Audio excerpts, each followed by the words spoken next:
नमस्कार, मी पंजाब डक. आज आहे 17 जून 2025 आणि मी जात आहे कळवणकडे, नाशिककडे. या ठिकाणी कोपरगाव जवळ आलेलो आहे. तर पाहू शकता मकाचं पीक उगून आलेलं आहे आणि काही ठिकाणी इतका पाऊस झाला की त्या ठिकाणी म्हणजे वापसा देखील नाही. तर अशी परिस्थिती झालेली आहे आणि काही भागामध्ये पाऊस कमी पडलेला आहे. तर राज्यातल्या सर्व शेतकऱ्यांना सांगितलं होतं की राज्यामध्ये आता मध्ये 20 तारखेच्या नंतर पावसाचा जोर ओसरणार आहे, म्हणून हा अंदाज लक्षात घ्यायचा. म्हणजे राज्यातला पावसाचा जोर ओसरायला आता सुरुवात होणार आहे.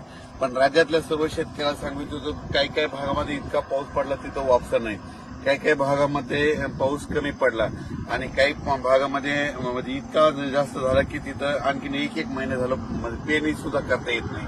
पण राज्यात मात्र सर्व शेतकऱ्यांना सांगितलं ज्यांची पेरणी झाली त्यांच्या झाल्या, ज्यांच्या राहिलं तर त्यांना जूनच्या शेवटच्या आठवड्यात एक चांगला पाऊस येणार आहे, म्हणून हा लक्षात घ्या.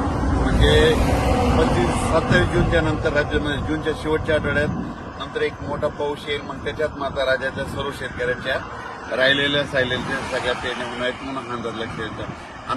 आता जे पाऊस पडला ज्यांचे झालं त्यांचं झालं, ज्यांचे कापूस लागवड झालं.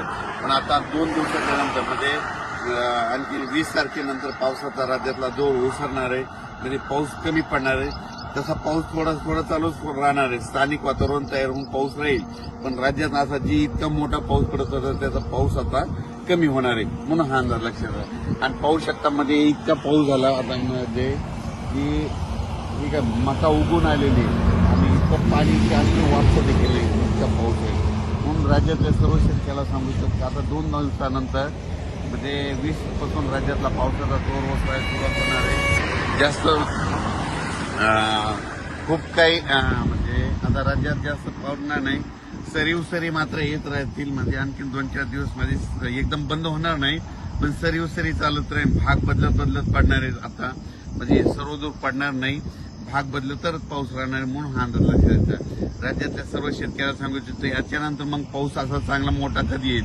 राज्यात सर्वदूरचा पाऊस आता जूनच्या शेवटच्या आठवड्यात म्हणजे 27 जूनच्या 2 जुलैच्या दरम्यान म्हणजे जूनच्या शेवटचा आठवडा आणि जुलैचा पहिला आठवडा म्हणजे त्याच्यात मग मोठा पाऊस येणार आहे. मग त्याच्यामध्ये संपूर्ण राज्यातील राहिलेल्याची सगळ्याची पेरणी होऊन जाईल, म्हणून हा अंदाज लक्षात येतात. ज्यांच्या जमिनीत ओल असेल तर तुम्ही तुमचा निर्णय स्वतः घ्या. ओल नसेल तर पेरणी करू नका. ज्यांच्या राहिले ते तुम्ही काय करा, नंतर जे शेवटचा पाऊस येईल त्याच्यामध्ये तुम्ही करू शकता. धन्यवाद.